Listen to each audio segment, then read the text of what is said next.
Corporate కు ధీటుగా కొత్త ఉస్మానియా ఆసుపత్రిని నిర్మిస్తాం. అత్యాధునిక వసతులు కల్పించాలి. భవిష్యత్తులో ఇబ్బందులు లేకుండా డిజైన్లు రూపొందించాలి. అధికారులకు సీఎం రేవంత్ రెడ్డి ఆదేశాలు. ఈ నెలాఖరులోగా శంకుస్థాపన చర్యలు.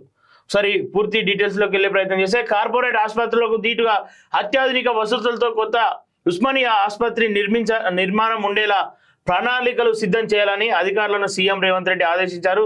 కొత్తగా నిర్మించబోయే ఉస్మానియా ఆసుపత్రికి సంబంధించిన ప్రణాళికలపై శనివారం ముఖ్యమంత్రి తన నివాసంలో అధికారులతో సమీక్ష నిర్వహించారు. గోషమాల్ పోలీస్ స్టేడియంలో ప్రతిపాదిత స్థలానికి సంబంధించిన వివరాలను అధికారులను అడిగి తెలుసుకున్నారు.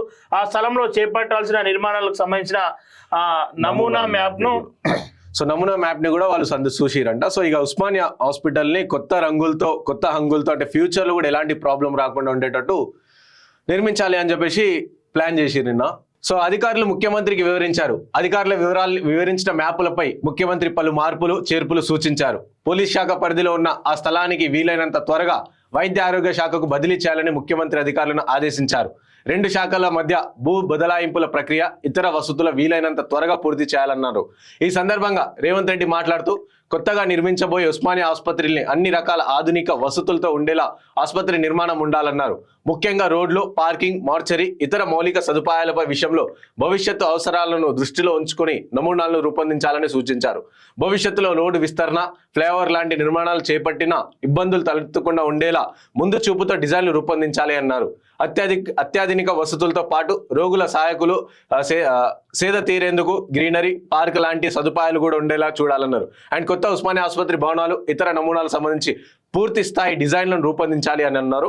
అండ్ ఆసుపత్రి నిర్మాణానికి ఈ నెలాఖరులోగా శంకుస్థాపన చేసేందుకు వీలుగా అవసరమైన చర్యలు కూడా కావాలని ఆదేశించారు. సో ఈ విధంగా ఉస్మానియా ఆసుపత్రి కూడా ఇక కొత్త రంగులు అని చెప్పేసి కొత్త అంగులు అని కూడా చెప్పుకోవచ్చు. అంటే కొత్తగా స్టార్ట్ చేయబోతున్నారు ఉస్మానియా హాస్పిటల్ ని కూడా. సో అయితే ప్రధానంగా మనం డిమాండ్ చేయాల్సింది ఏంటంటే అందులో మెయిన్ గా ఈ ఫ్లైఓవర్లు, పార్కులు అవన్నీ కాకుండా వైద్యులు ప్రాపర్ గా ఉండాలి అని చెప్పేసి ఎందుకంటే మనం చూసినాం.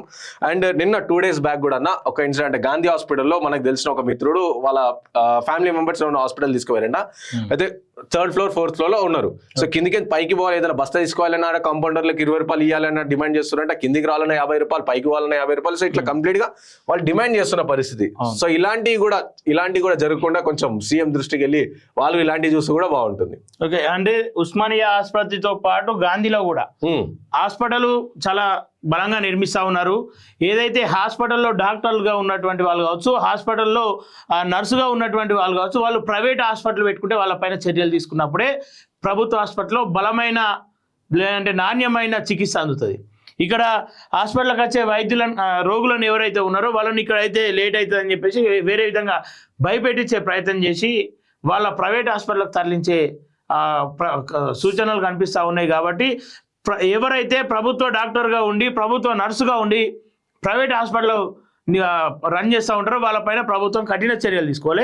అప్పుడే వాళ్ళకు భయం ఉంటుంది, లేదంటే ఉన్న చోటే పని ఉంటుంది. కాబట్టి ఇదే వాళ్ళకి దిక్కు కాబట్టి మంచి వైద్యం అందించే ప్రయత్నం చేస్తారు. ఇంకోటి ఎక్విప్మెంట్ కూడా, అంటే ఏదైనా సరే ఇప్పుడు గవర్నమెంట్ హాస్పిటల్ పోతే లేదమ్మా ఈ మందులు లేవు, లేక దీనికి సంబంధించిన డాక్టర్ లేడు, మీరు ప్రైవేట్ హాస్పిటల్ పోరు అని చెప్పేసి కొంతమంది డాక్టర్లు కావచ్చు అక్కడ చెప్తా ఉంటారు. అది బిజినెస్.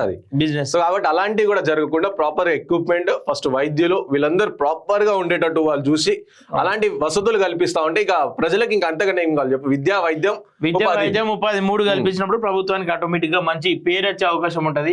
సో ఆ దిశగా ఖచ్చితంగా నడవాలి ప్రభుత్వం కూడా. ఎవరైతే ప్రభుత్వ ఆసుపత్రిలో వండుకుంటూ ప్రైవేట్ కు పని చేస్తా ఉన్నారో వాళ్ళపైన చర్యలు తీసుకోవాలి.